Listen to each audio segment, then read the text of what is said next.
Okay, we're here for part 2 of my book that the cleaning lady, the lady that cleans my house, gave to me, called The Little Prince Johnny. And we're going to continue the book right where we stopped. Johnny first visited the king's planet.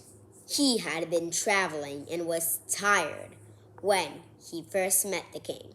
When Johnny yawned during their first conversation, he learned that it was against the rules to yawn in front of the king. "I can't help it," he told him. "I have come on a long journey and haven't slept." "Okay then," answered the king. "I order you to yawn. I haven't seen anyone yawn in years. Yawn again." "Grown-ups are very strange," Johnny said to himself, and he continued on his journey. Do you guys think grown-ups are strange? The second planet he visited was home to a man who never stopped bragging. "Come admire the handsomest, smartest being on his planet," he said proudly. "But you live here alone," the little Prince Johnny exclaimed. "Admire me anyway," the man said. Johnny grew bored and left. "The grown-ups are certainly very odd," he said to himself.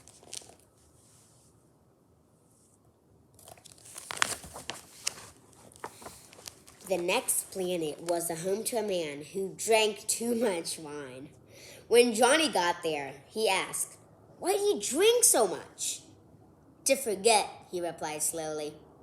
"Forget what?" he asked. "I'm ashamed," said the man, embarrassed. "Ashamed of what?" he continued. "Of drinking," he replied, stumbled.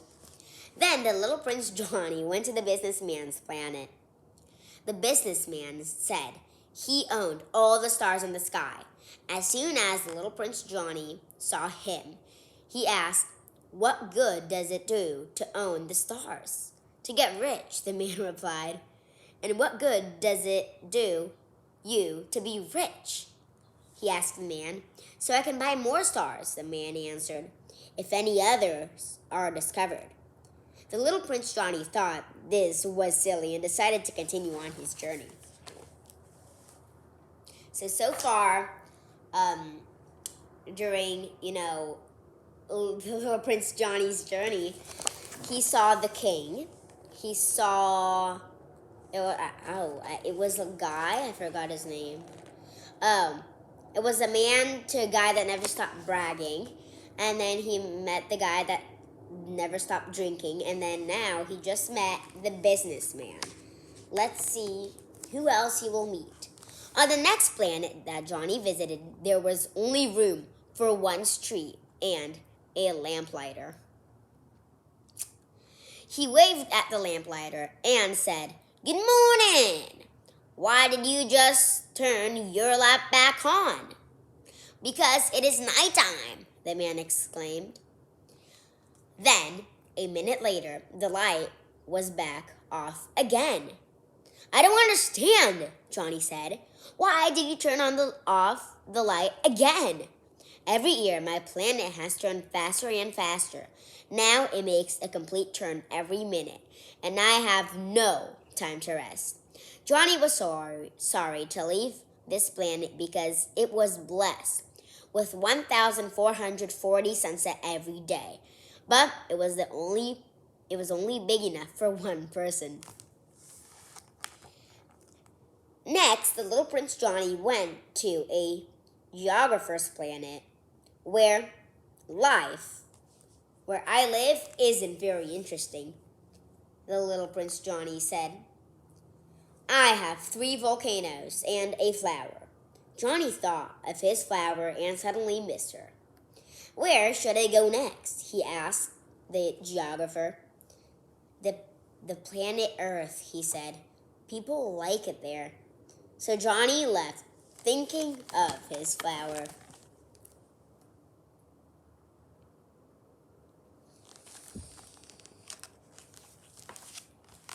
On Earth, the little Prince Johnny walked for a long time and eventually found a garden of roses. "Who are you?" asked Johnny, surprised to see so many roses that looked just like his flower. "We are roses," they answered. The little Prince Johnny was suddenly very sad, realizing that his rose wasn't the only one of her kind. Around him in the garden were 5,000 roses that looked alike.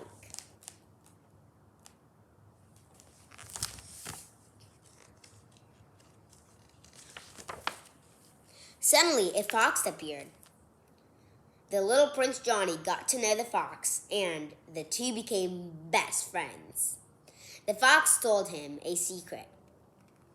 "You can only see clearly with your heart. With your heart, you can see what is invisible to your eyes." "With my heart, I can see," Johnny repeated. The fox taught him one more valuable thing, he said. "It was the time you spent with your rose that it made it so important. You are responsible for your rose."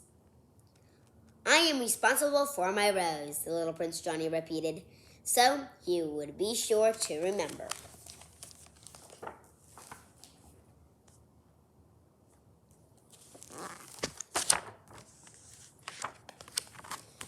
And so the little Prince Johnny returned to his little planet to tend his rose.